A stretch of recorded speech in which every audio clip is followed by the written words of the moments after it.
in terms of learning outcomes, I hope by the end of today, you can be able to, we're going to be talking about a couple of things: rewards, ignoring, validating, and redirecting. So I hope that at the end of today, you can sort of describe and then maybe put into place some of those strategies, as well as describing some of the differences in how we might approach behavior management for kids who have pro-social emotions and those who have limited pro-social emotions. That's sort of what we'll cover today. So we spoke about this rule of thumb last time as our jumping off point, and making this sort of really basic distinction, I guess, between a behavior that you see in front of you, asking yourself, okay, is this behavior appropriate, neutral, appropriate, or is it disruptive? What are some of the strategies I can use to increase behaviors I want to see more of, those appropriate behaviors? How do I provide reinforcement quickly, enthusiastically? And then what we'll focus more on today is how we can remove reinforcement quickly, consistently for behaviors we don't like so much. And this was our other jumping off point that we spoke about as well, in terms of how powerful your attention as, yes, educators, but also particularly for how young our kids are, these sort of important attachment figures in their lives, and how your attention, whether that's looking at them, talking to them, getting onto their level, is a very powerful motivator. And for how most kids, it's very easy to achieve this ratio of 5 bits of positive attention for every 1 bit of attention that we need to give for redirection or correction, um, or restating the rules, or whatever. But for kids who do have disruptive behavior problems, achieving this ratio is often quite difficult because they're often doing the things that require intervention and redirection. And we spoke about how some of the pride skills could be used to up these bits of attention to try and get this ratio. And the next thing we'll talk about is using sort of a reward system, which is another way that we can try and up this ratio of 5 to 1 for bits of attention for appropriate behaviors. So from a rewards point of view, using rewards effectively, really knowing in yourself what you're looking for. So what kind of behavior is worthy of a reward. And we'll also talk about how important it is that kids are aware of what those expectations or the standards are as well. Trying to do it, this is, again, as kids get older, as people get older, this is obviously less important that we're giving rewards immediately after the behavior. But when kids are younger, the closer in time, it's like how we spoke about praise as well. I guess the closer in time we can give that positive reinforcement to when the behavior happens, the better.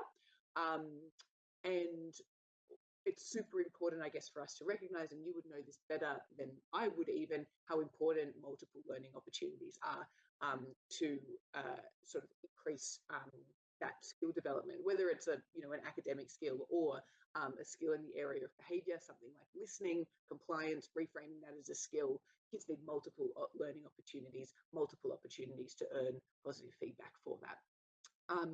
So we want to keep that in mind when we're thinking about rewards, as well as the fact that there are different types of rewards. Think about social rewards. So this is where our praise comes in, where your little gestures comes in, your thumbs up, your high fives, where your one-on-one time, your quality time, announcing the behavior, sort of, I guess, making kids sort of putting them high on the social hierarchy, I guess, as well, giving them credit, being things like teacher helper. Some kids are really motivated by that. And then on the flip side, we have our tangible rewards, which do include things like what we just spoke about, that dojo point system, physical tokens. We'll speak about that a little bit more, award certificates, and then other things as well, I guess, access to toys, access to preferred activities. So lots of different types of rewards. And I think, I guess, a common thread throughout this whole workshop is that individualization, how important it is to match the type of reward to the kid who is in front of you. So like we just spoke about, something like a dojo point system is going to be more or less motivating depending on the child. And as we spoke about in our first workshop, that idea of positive reinforcement, putting something positive into the environment to increase a behavior, it's so individual whether that person experiences that positive thing as positive, right? It's what we might intend to be positive or negative, may but not be experienced as a good or bad thing by that individual child. So I think that's sort of, once again, a take-home message of how individualization is super important. Um, and so I guess on that thread, when I work with parents to come up with reward systems for some children, I really try and make it clear that the child can have a stake in the game in terms of coming up with things that might be potentially rewarding for them. Obviously, the adult is the ultimate arbiter of the system. They decide whether or not a particular reward is going to be feasible, appropriate, and what the child needs to do to earn that in terms of expectations. Inviting the child into the system can increase their motivation to participate in the system, so that can be very helpful. And for some kids in particular, how important it is to really regularly update the selection of rewards to keep it motivating. As a bit of a spoiler alert, this is really important for our kids who have those limited pro-social emotions, because along with that sort of insensitivity to punishment and reward seeking, there's this sort of uh, being prone to being bored and becoming bored easily. And so if you notice that reward systems are no longer motivating, it could be because there's a degree of boredom with what is on offer for a reward system. So keeping that in mind is important as well. I'm going to pin the token economy system or reward chart for discussion, because we're going to talk about that a little bit later. And then I guess jumping back to my first point of adults being the arbiter of the system, having a really clear sense of um, how many behaviors, how many tokens, how many stickers, ticks, whatever, are required to redeem particular rewards or prizes. And we can sometimes involve parents in the reward process as well to sort of maximize the benefits and give you more options. Things might be more motivating for kids at home. So I guess on that last point then is this idea of a homeschool daily report card. So I'm sure you will remember back in the day, for those of you who've been around for a while, this was often like a book you would put into a kid's bag, and you would write something, and then the parent would write something back. And now I think tech has really updated our ability to do that, but also the expectations on you to do that for most of your kids with the sort of homeschool communication apps. So I guess an interesting thing to know is that the science actually really supports the effectiveness of this homeschool report system, whether it's in sort of book form or app form. So we know that having that communication, and I know this won't become as any surprise to you, but either having that communication between parents and school around what expectations are and what kids are doing to move closer or further away from those expectations is a really helpful and very effective strategy. So the typical way of doing it is really, I guess, identifying what areas, what the goals are basically, and setting and coming up with a reasonable number of behaviour goals. Some of our kids can have lots of areas of improvement, and starting with 2 or 3 goals to move towards can be really important. We obviously want to do everything we can to make them smart, measurable and positively stated, specific, all of that stuff, which I've seen the behaviour plans at schools. I know you all do really well at that. And then breaking down what it looks like to achieve that goal, right? And so we all know this with some kids, we really have to make the time increments of when they're trying to achieve this goal quite small sometimes. So it might not be across the whole day. I've seen some sort of systems that parents have set up where they are aiming for having a 5 out of 5 week. So 5 days of no feedback from the school about their child's behaviors. And this kid was getting in trouble multiple times a day at this point. And so it was about really talking with the parent about that criteria and whether aiming for a 5 out of 5 at this point was a helpful thing and was a realistic thing, and it wasn't. And so we had to break it down to, okay, we're not just talking about 5 days of the week here. I don't think we even spoke about just a full day. It was okay, morning sessions, and what it looks like in that morning session to achieve this particular goals of, I don't know, staying inside the classroom because it was responding, speaking sort of calmly and using his body calmly with his friends because he was verbally and physically aggressive. And what did that look like in hour chunks of time, for example? Um, and then establishing a home-based reward system, if that's helpful, alongside a reward system that might be offered at school. And then I guess it's that monitoring and modifying aspect, which once we've set up the system and we, it's either it's effective, or it's not effective. We sometimes can sort of just leave it and let it run, or sort of abandon it. But it is sometimes coming back to the drawing board, like what the example I just said then of, are our expectations too unrealistic, and do we need to bring them down, or is a child starting to really behave in a way that's expected, and so we can actually peel back the reward system. And so now we are doing full days as opposed to morning and afternoon sessions in terms of the criteria and when the reward is given. Can we sort of make it harder for them because they're developing that skill in whatever sort of area of improvement we've identified.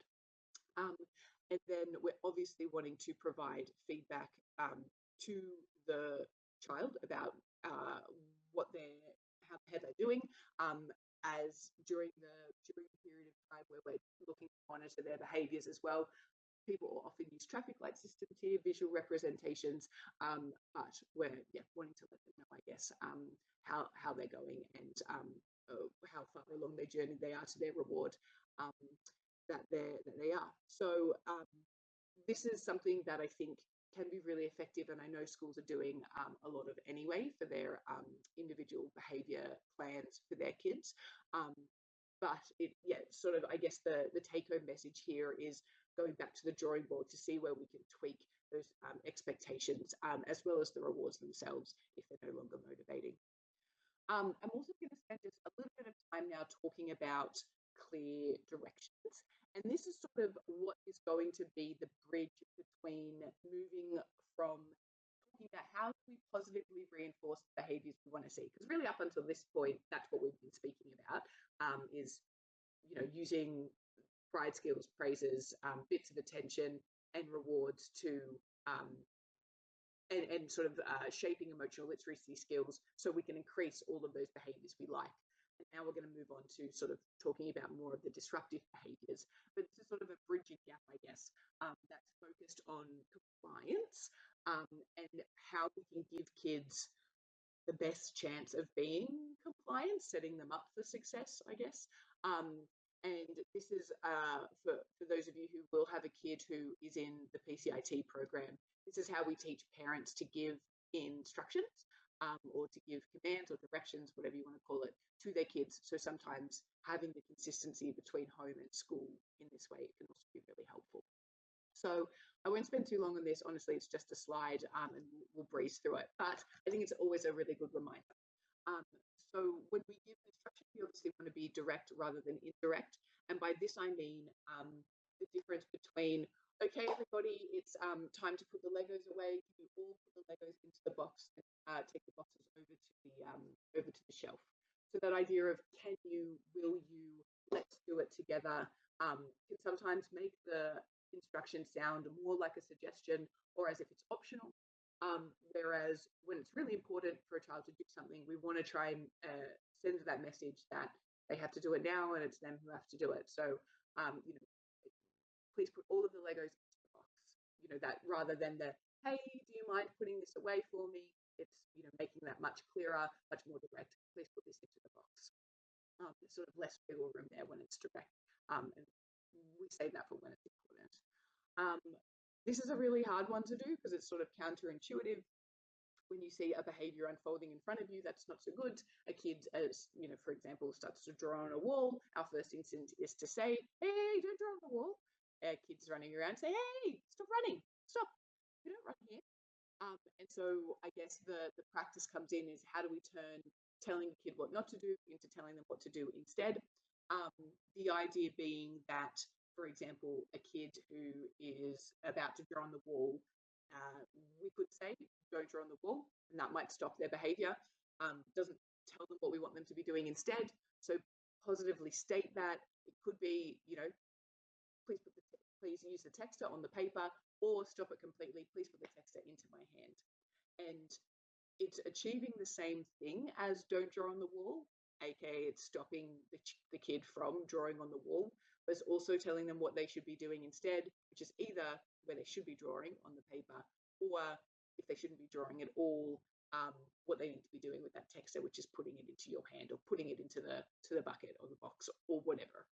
So it achieves the same thing, but also removes that critical element and gives them something to be doing instead of just something to stop doing. But like I said, this is a hard habit to break, particularly when it happens in the moment. Obviously, and this is something that teachers do so well because you're so attuned to sort of the age and level of your kids. But we obviously want to make these, whatever we tell a kid to do, realistic, age appropriate. And sometimes this is more subtle than just, using words that they understand or considering, their skills and their abilities. You might not tell a kindergarten child to put on their shoes and tie their laces. They might not have that skill yet. Sometimes it can be more subtle than that in terms of the number of instructions that we're giving, the complexity of the instructions. So like I said before, we might often say, okay, everybody, it's time to go out to recess. You need to put all of your iPads, turn all of your iPads off, take them over to the charging docks, and then come back and sit on your on the mat, on your bottom, something like that. And so we have many instructions there. For some kids, that'll be easy. They can keep all that information in mind. For other kids, they may not be able to, and it may present as non-compliance because they've forgotten, they've gotten distracted, whatever it looks like. So again, this is about setting kids up for success and giving them the best chance they have of being compliant. And so it might be breaking that down into its composite parts. Okay, everybody, it's time to go out to recess. Please turn your iPads off.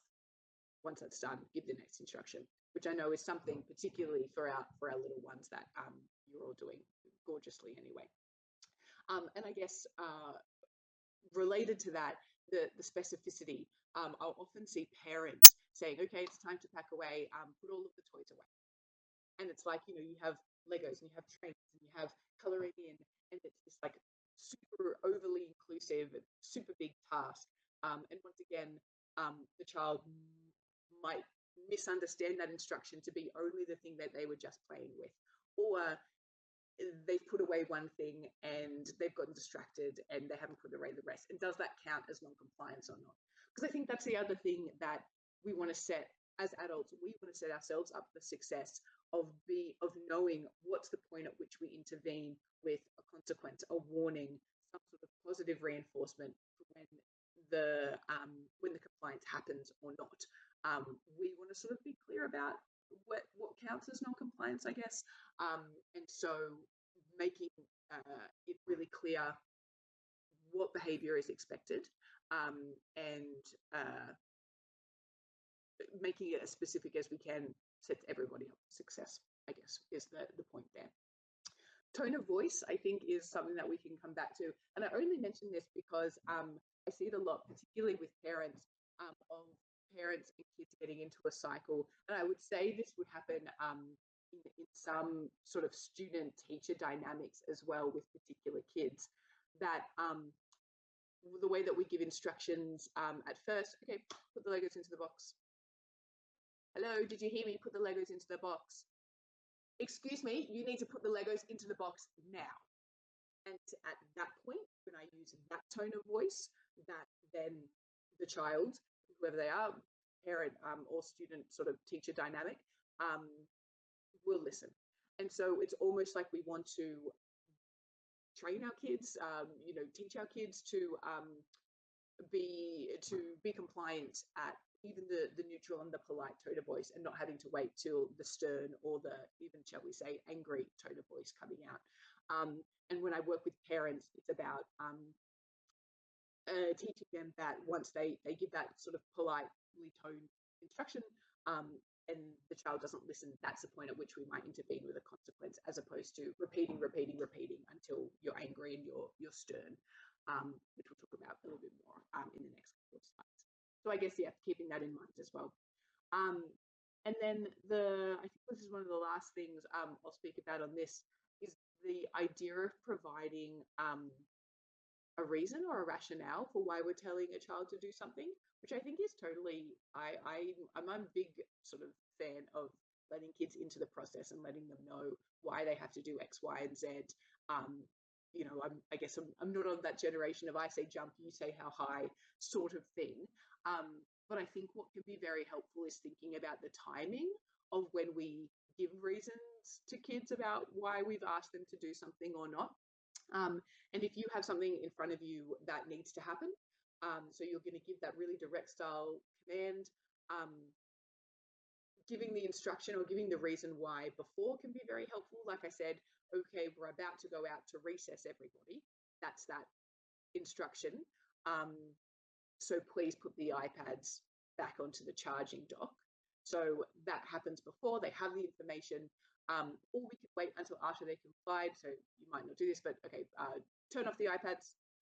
Great, now we can go out to recess or whatever it is after they've complied. What we want to avoid is, saying, okay, everybody turn off the iPads and put them on the docks. And then the kids say, why? And then we say, well, because it's almost time to go to recess and we want to make sure they're all charged before we come back into the next session. And they say, no, but mine's fully charged. And so that explanation after the command, but before they comply, that's that negotiation space that we can get back into, that we can get caught up in as a cycle that will often just serve to delay, to dawdle the compliance from happening, and stops things from sort of continue along from a compliance point of view. So once again, this is a sort of for you all a good to know thing, because you're giving instructions every day and doing it really, really well. For parents, though, this is often recognizing, and maybe this is something to think about with those particular kids who you have either a strained relationship with, or you're having to constantly redirect them, thinking about whether we've any of these, quote unquote, in the least pejorative way possible, bad habits. I've seen it happen of, very, very calm, regulated adults getting into these back and forths with children just because some kids, they know how to poke the beast, and they can be annoying and sort of bring out, our ways of dealing with things that we might not be the most proud of. So it could be, if you have particular strained relationships, thinking about some of those interactions and whether any of these things could be tweaked. And I guess the last thing is that when I help parents develop these sorts of skills, I sort of will make it really clear that you only need to use this really direct style of command when something needs to happen. Like when it's a safety concern, when it's a grooming thing, when it's a school thing. Like if you don't care about whether something happens immediately or not, if it's not important enough to provide a consequence for if they don't listen, you don't have to use this style of command. You can make it, hey, do you want to do this? Do you want to do this? Or do you want to do this? That sort of choices thing. Because we do want to avoid overusing commands, particularly for some kids that can be, like we spoke about a couple of workshops ago, a real wet red flag to a bull. And we want to make sure for us as adults that if they don't listen, if they don't comply when we give an instruction, are we in a position to follow through with a consequence of some description, depending on whatever that is that's appropriate in the classroom or in a school setting? Are we in a position to follow through with that? Because comes back to that idea of what's reinforcing, of what's been reinforced. If we give an instruction, the child's non-compliant, we don't follow through with some sort of consequence, what has happened then is that behavior has been negatively reinforced, that non-compliant behavior, because we've removed that expectation of doing that instruction, which means that non-compliance is going to increase.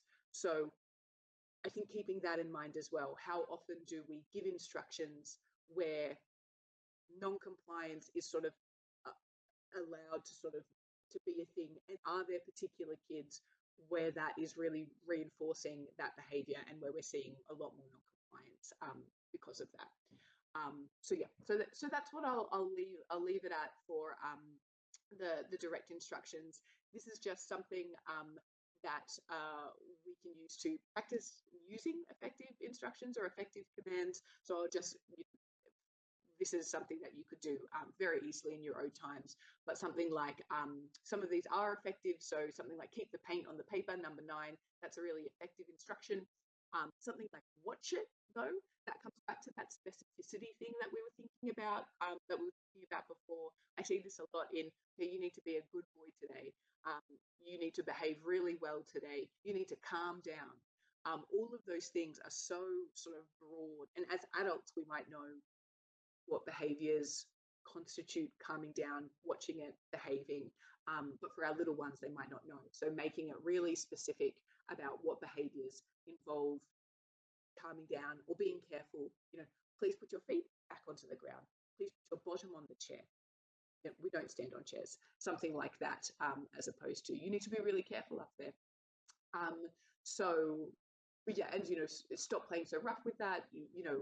Insofar as it's helpful, please use your gentle hands with the Play-Doh or something like that. So just things to think about. But again, we're never going to get this right 100% of the time, because this is a lot harder to do when you're feeling stressed and emotional and tired or things like that.